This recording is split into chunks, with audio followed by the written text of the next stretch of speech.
এই ভিডিওটা দেখার পর আপনারা খুব সহজে আপনার জিমেল অ্যাকাউন্টটি সারা জীবনের জন্য ডিলিট করতে পারবেন। তো কিভাবে ডিলিট করবেন চলুন আমি আপনাদের দেখিয়ে দিই। তো জিমেল অ্যাকাউন্টটি ডিলিট করার জন্য আপনি আপনার ফোন থেকে যে জিমেল অ্যাপটি রয়েছে এই জিমেল অ্যাপটি আপনি সর্বপ্রথম ওপেন করবেন।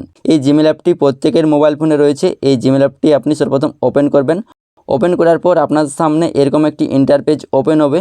তো এই পেজে একদম কোনায় দেখুন জিমেলের লোগোটি আপনারা দেখতে পাবেন। এই লোগোর উপর একবার ক্লিক করবেন। তো এইখানে ক্লিক করার পর আপনার মোবাইল ফোনে যতগুলো জিমেল অ্যাকাউন্ট লগ ইন থাকবে সেগুলো নিচে দেখতে পাবেন এবং এখান থেকে আপনি যে জিমেল অ্যাকাউন্টটা ডিলিট করবেন সেটা আপনি এখান থেকে সিলেক্ট করে নেবেন। তো সিলেক্ট করার পর কি করবেন, আবারও উপরে কোনায় এই জিমেলের লোগোতে ক্লিক করবেন। তো এই জিমেলের লোগোতে ক্লিক করার পর এইখানে দেখবেন উপরে জিমেল অ্যাকাউন্টটা আপনি দেখতে পাবেন যে আপনি এটা ডিলিট করতে চাইছেন। তার নিচে দেখুন একটি অপশন পাবেন ম্যানেজ ইওর গুগল অ্যাকাউন্ট, এই অপশানে একবার ক্লিক করবেন। তারপর এই পেজে আপনারা স্ক্রল ডাউন করে একটু নিচের দিকে আসবেন। এইখানে একটি অপশন পাবেন ডাটা অ্যান্ড প্রাইভেসি, এই অপশানে একবার ক্লিক করে নেবেন। তারপর এই পেজে আপনারা স্ক্রল ডাউন করে একটু নিচের দিকে আসবেন, একদম নিচে সবার নিচে চলে আসবেন। এইখানে একটি অপশন পাবেন ডিলিট ইওর গুগল অ্যাকাউন্ট, এই অপশানে একবার ক্লিক করবেন।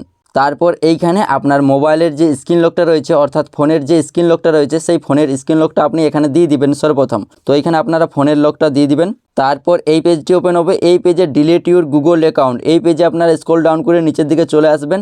এইখানে আপনারা দুটি বক্স দেখতে পাবেন, এই দুটি বক্সে আপনারা টিক চিহ্ন দিয়ে দিবেন। তারপর নিচে ডিলিট অ্যাকাউন্ট এই অপশানে ক্লিক করবেন। এইখানে ক্লিক করলে আপনার কিন্তু জিমেল অ্যাকাউন্টটি সারা জীবনের জন্য ডিলিট হয়ে যাবে। তো এভাবেই আপনারা খুব সহজেই আপনার জিমেল অ্যাকাউন্টটি সারা জীবনের জন্য ডিলিট করতে পারবেন। এই ভিডিওটা দেখে যদি আপনার একটু হলেও উপকার হয়ে থাকে সেই ক্ষেত্রে ভিডিওতে একটি লাইক করে দিও আর এই চ্যানেলে নতুন চ্যানেলটি সাবস্ক্রাইব করে নেবেন। ধন্যবাদ।